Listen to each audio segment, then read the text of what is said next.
Instagram. Hello, welcome to my world. It's Tuesday, and I'm sorry if this fan is bothering you, but it's too hot. I can't turn it off. Um, I hope you like my freckles and my little butterflies. They're so cute. I did not expect that to happen, but then it showed up, and I was like, yeah, let's keep them. They're adorable. Hey, how you doing? Welcome, Calindiana Dreaming. I love that name. Welcome. How are you today? Let me know what you're working on. What's up with you? Tell me in the comments. Um, as usual, I have no idea what I'm going to talk about, but I did just watch this video. I'm sorry you're having a hard day. That's rough. Hopefully these butterflies make it a little better. Highly recommend playing with Instagram filters if you're having a hard day. It's pretty fun. Also, it's making me like Oompa Loompa orange. It's very odd, but that's okay. Um, I did just watch a video that somebody sent me that was talking about like why we feel like it's so hard for us to speak up, why we feel like it's so hard for us to use our voices, because nature is very vocal. Like you go out into nature and you hear the birds chirping and you hear the wind whistling and you hear dogs barking, and um, nature is just loud. Birds don't silence themselves, unless you throw a shoe at them. And even then, they probably wouldn't. They probably would talk more. So, why do we think that our voice is not as worthy? That's a very interesting question. Um, I hear you. Hard time building safety in your body. Yeah, it's a very real thing. And being an adult is hard shit. It's really hard. Um, I feel ya. I mean, yep, the money thing is a very real thing too. But hopefully, what you've got in the future will help things feel like they're flowing a little more literally and figuratively. Um, yeah, it's a very real thing when your body is like stuck and you feel like you're literally not safe to show up in the world. And I think that's the answer to this question. Like, if nature's so loud, why do we feel like we can't be loud? Well, of course, it's because we have been shown in the past that it's not safe to show up with our voice. It's not safe to be loud for whatever reason. Um, Whoever was showing you that, it's I'm taking this orange off. It's weird. Let me go purple instead. Um, Whoever you shared your voice with at a young age may have squashed that, you know, whether it's your mom, telling you to be quiet in the back seat, stop doing that, stop throwing things, stop being loud, um, or whether it's a teacher in the past who tried to make you sit still for 8 hours when you really are not built for that. Like, that's a conversation that I have all the time. It's like, why do we make children sit in a desk for hours at a time? Like, most of them are not built for that anymore. And we know this, and we still make them sit in a desk. And if you can't, then you're bad. Right. And so, no wonder our bodies are stuck, because we've been forced to sit there and to be quiet and to not let our voices out and to not say what we want to say because of the rules of society. So the reason why birds feel like they can just chirp all day and be as loud as the heck they want, I don't know about you, I have some really loud birds here, because they never had somebody tell them to shut up like we did, especially as women. I feel like female people, uh, it really has been a thing. Like, we show up and then we're told that we're too loud or too emotional or too whiny or too something or something. We want too much. We ask for too much. And so then we start to clamp our voices down. I'm doubting that my interest in musical theater was ever healthy. I mean, that's a whole other voice that, has probably been from somewhere else in your life, and that has told you to stop wanting that. It's not healthy to want that. It's not sustainable. But the reality of the world is like you can do everything you want. It just may not be able to be your one only career, you know. So many of us out there are doing theater, are making music, but we have to pay our freaking bills, you know. So we have to come to terms with the fact that this American dream that we've been sold is not a reality. It's not sustainable to like keep putting all of your eggs in one basket because of capitalism, you know? So this is why I teach adults who are not on a singing career path, because there's so much beauty in your voices. There's so much power in your voices. And just because you're not going to be a Broadway star or a top 10 recording artist doesn't mean that your voice doesn't matter, you know? And this is why I do what I do and I work with people I do, because I'm one of those people. Like, I have very fleeting Broadway dreams too. Am I going to go to New York? No, I don't want to live in New York City. It's a terrible place. But I can do theater here where I am, where I'm planted, and I can grow and I can grow and get better. And if I really, really love it and I really end up being able to straddle both of those worlds and pay my freaking bills at the same time, then if it's meant to be, I will continue on that path. But also I really love vocal coaching and I love making my own music. And so I've never put my eggs in one basket like that. There's something to be said for that, for sure. If you know you want to be on Broadway, go do the thing, but also don't call yourself a failure if you have to get a job and pay your bills. You know, that's what I'm saying. That's awesome. I love it. Very nice. So moral of the story is there's a reason why, and a very strong reason why we have been taught to not let our voices out, because of all these expectations. Like, and even that is an expectation that we've been you know, settled on us, like this cookie cutter that we've been made to fit into. Like, if you want to be on Broadway, then every waking moment you have to be in that, you know, you have to be working your ass off and go. No, you're a human being who needs rest, who needs rent money, and in this impossible society to stand out. Like, you need help, you need people promoting you, you need money to fly to all the places that you need to go to audition. Like, you're a human being and you have needs. And so yes, I'm here to help you foster your dreams.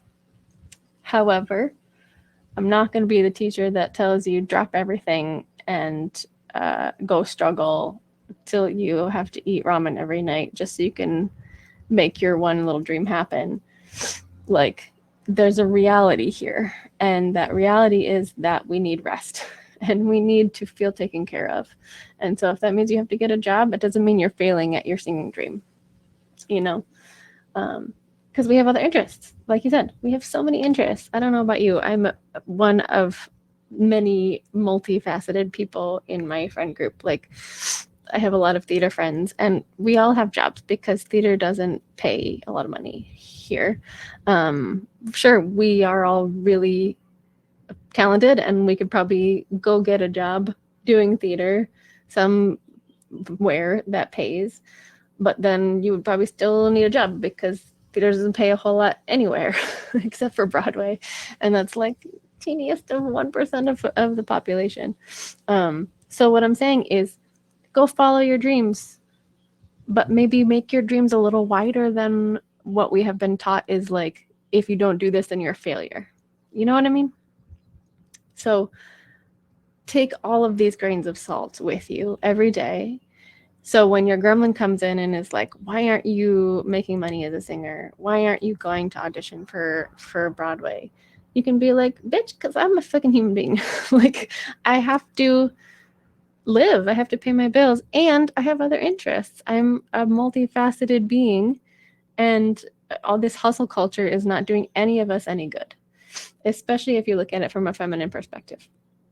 right? So the masculine perspective is all about like go go go, hustle every moment of every day, don't sleep in, like don't sit on the couch and watch TV ever.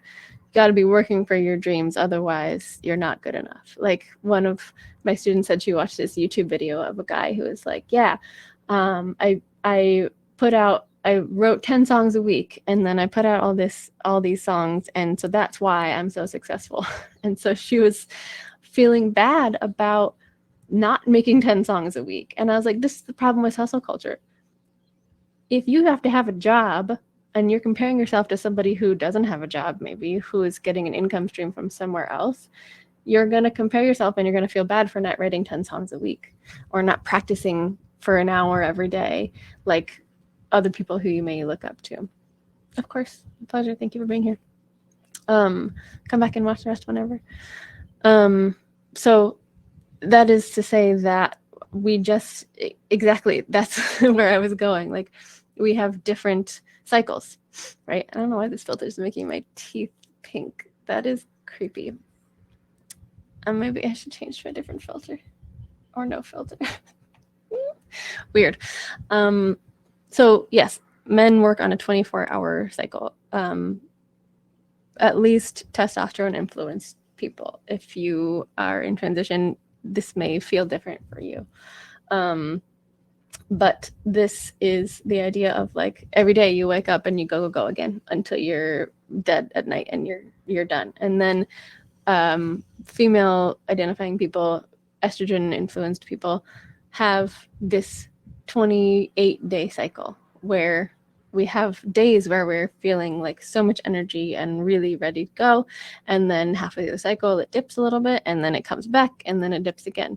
So it really, we have to give ourselves lots of grace.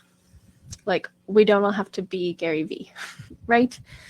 That kind of stuff it can be very detrimental to us creatives who want so much to share ourselves with the world, but some days we just can't. And that has to be okay.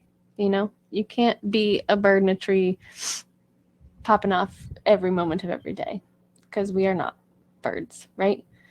We are humans and we have minds that take energy to work. We have bodies that take lots of care to work. Talking to a friend who's like early 20s and he's finally living by himself and learning how to take care of his body as an adult, you know, buying the right foods, paying for electricity bills. Like, it's no joke. It's a hard thing. It's hard to take care of ourselves because we have to put a lot more effort into our bodily maintenance and our mental maintenance than we did as kids. You know, we have to be our own parents. And maybe before, when you were living with your parents, you were like, I don't have to think about this because my parents cook me dinner every night and it's fine. But now I have to actually go out and buy myself vegetables, right?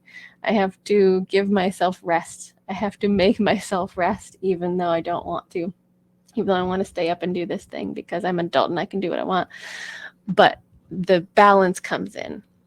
You have to be in a balanced place with your creativity, especially because nobody I know, no creative person I know wakes up and creates all day, every day. I'm sure there are people out there like that, but some of us, we need to just sit there and drink coffee and zone out for a little while. Some of us need to work out. Some of us have a job really early in the morning and then our creative time is after.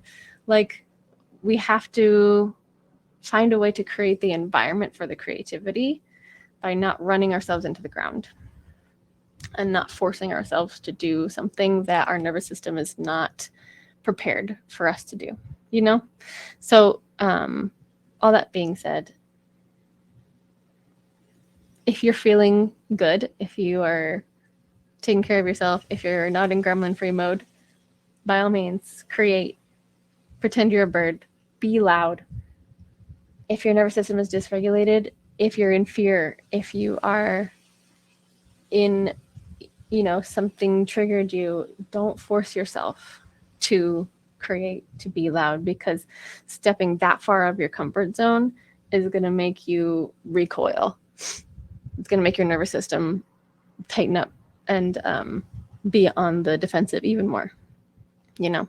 So be aware that you have this hardware that's built in that will regulate you and your actions if you go too far. It's not a failing. It's not a problem. It's not that you are a scaredy cat. It's not that you are a worse performer or a singer if you get scared before you walk on stage. It's a totally normal thing, and it's not your fault. And we are all going through that at different levels.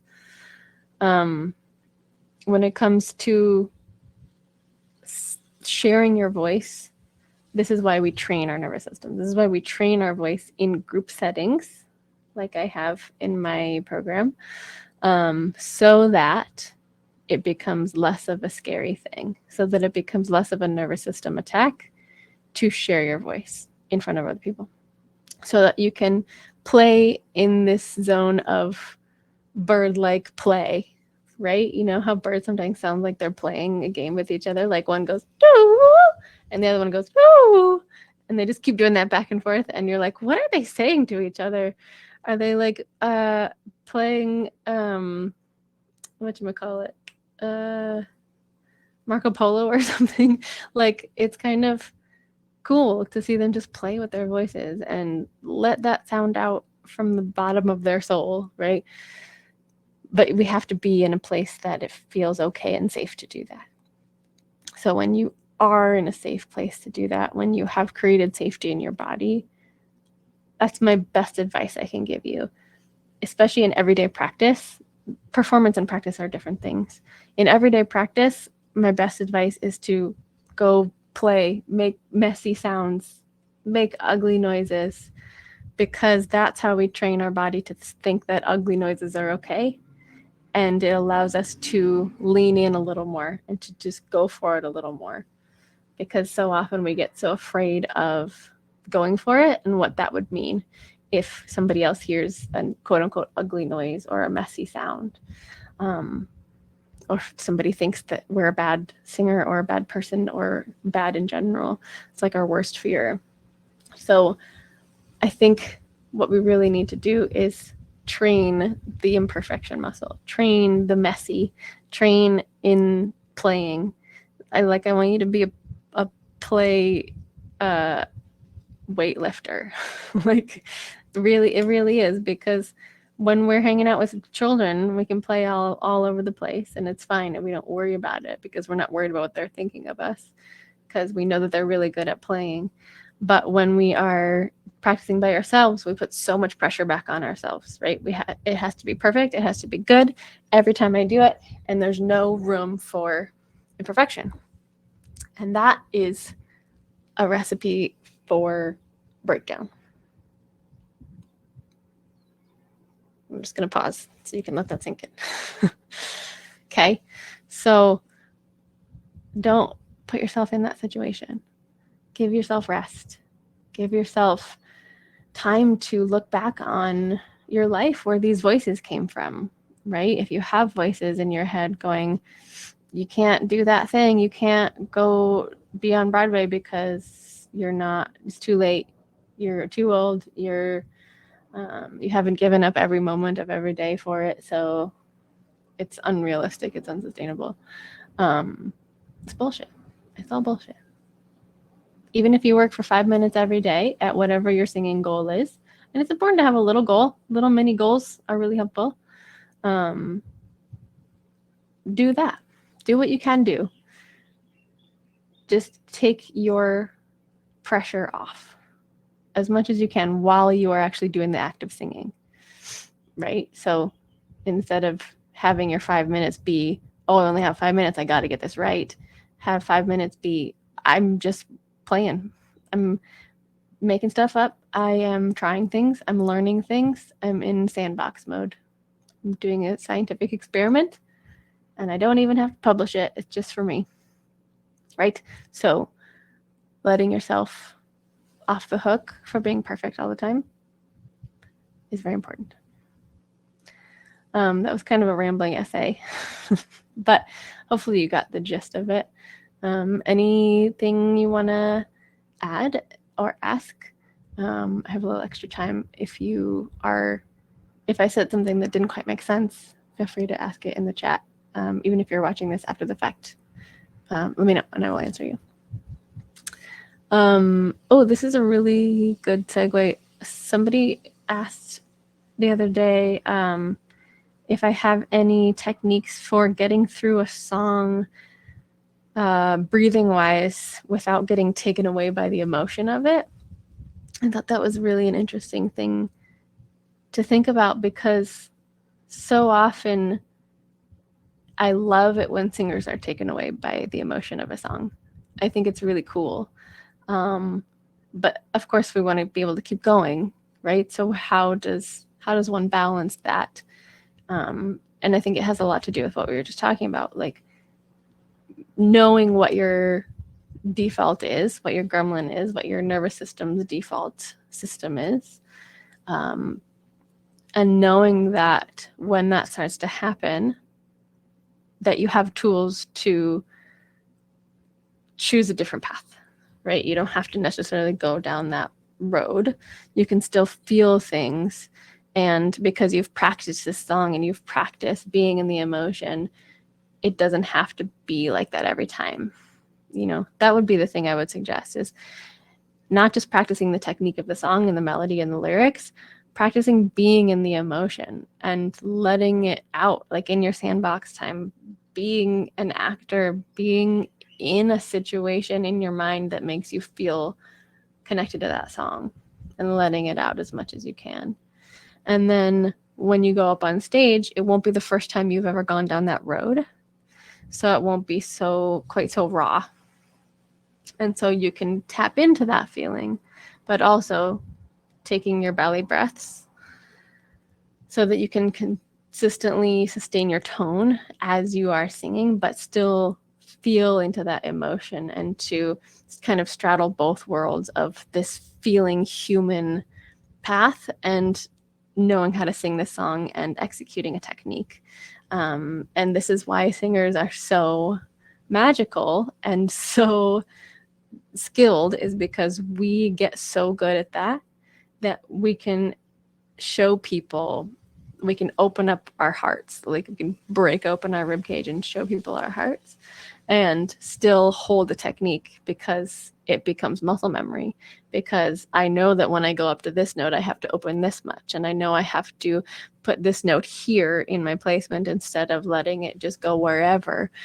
I am still thinking about all that technique stuff, but I have practiced it so much that I don't have to be using 80% of my brain for it, So when you're in a performance, you can be in the emotional part of your brain and using the techniques at the same time, because you are so practiced and you have the muscle memory of those techniques at the same time. So it all comes down to this play mode that I want you to practice when you're in rehearsal.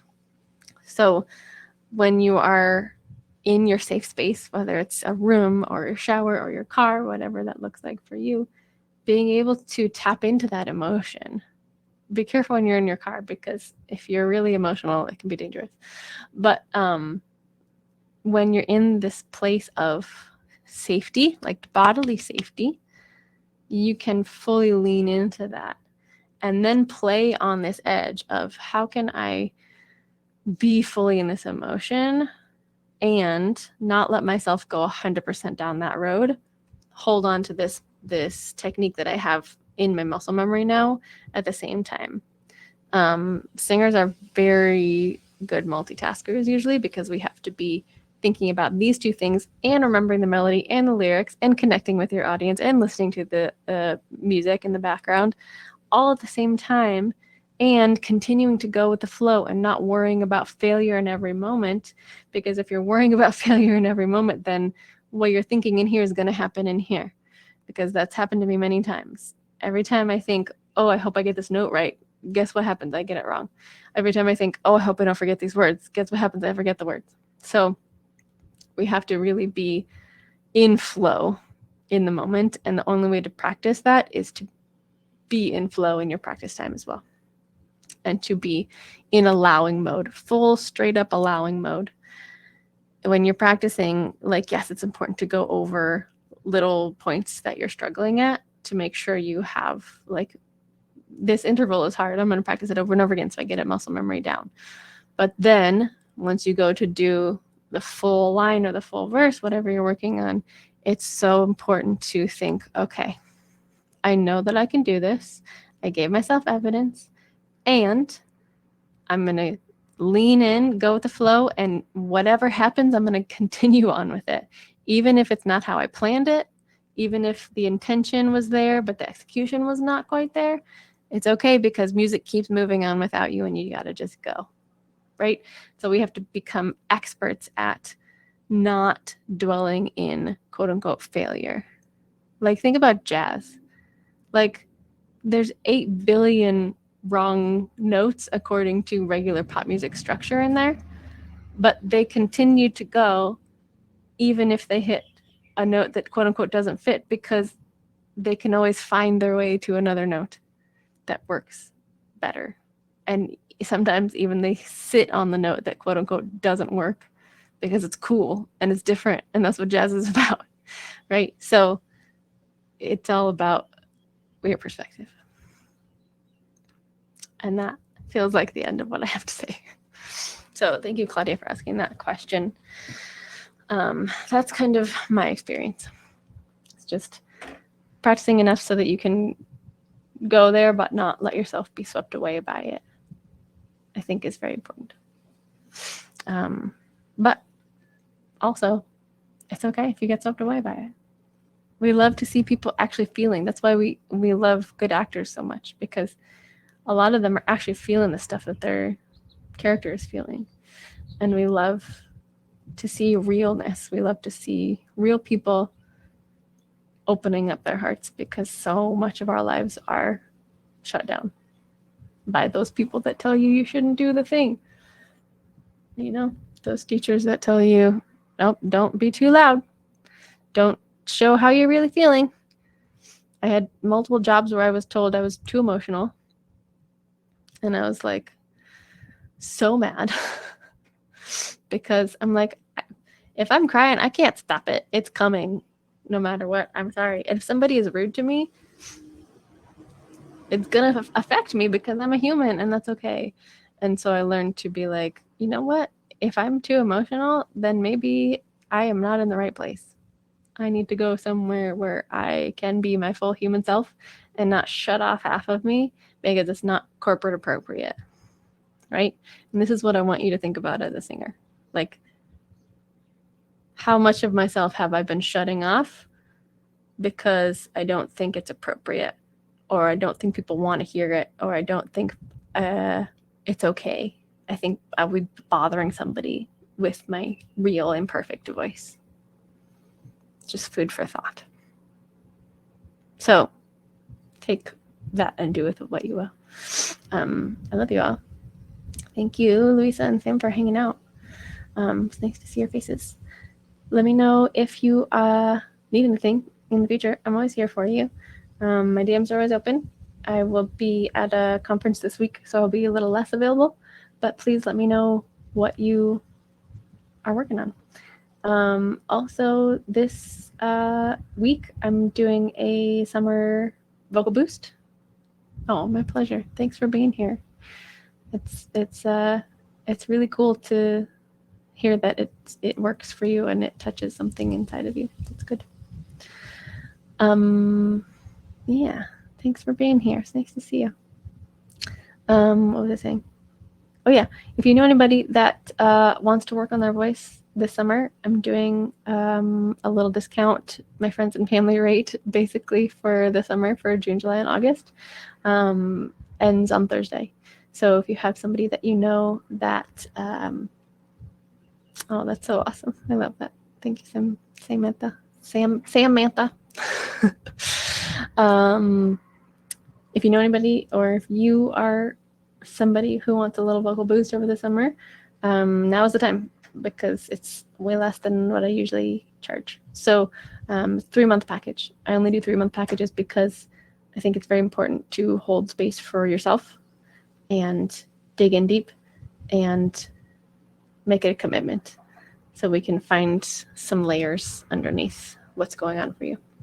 Whether it's technique, or whether it's your gremlin, or whether it's nervous system stuff, or whether it's just straight up, how do I learn a song? Happy to do all of that with you. It's my favorite thing to do. If you're recording stuff, I love to be like a vocal producer. You can put me up on Zoom, go record your stuff, and I'll help you and give you feedback as much as I can. Yeah, I'm here for it. So that's only till Thursday, so share away. I have a reel up you can share if you want. If you like what I do and you're here and you're one of my peeps, thank you for being here. Share it with somebody else who you think might enjoy my stuff, and that would be very, very appreciated.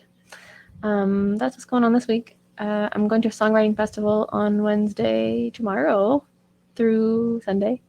So I'm excited to hang out with other music nerds and see how it goes. It's going to be a whirlwind. I'm going to get no sleep, but it'll be fun. And that's all for now. Look out for another Vocal Magic cohort sometime, I think, in August. So I'm excited about that. If you are feeling like you're ready for this practice, singing in front of your small group because you know that that's what you need to train your nervous system to work more efficiently over time, that's what this program was designed for. We're not just doing one little session every week. I'm sending you videos. We're doing live sessions with each other. We're doing small group stuff. It's good, all good things for building this muscle. So if you have questions, let me know about that. And I will see you very soon. Okay,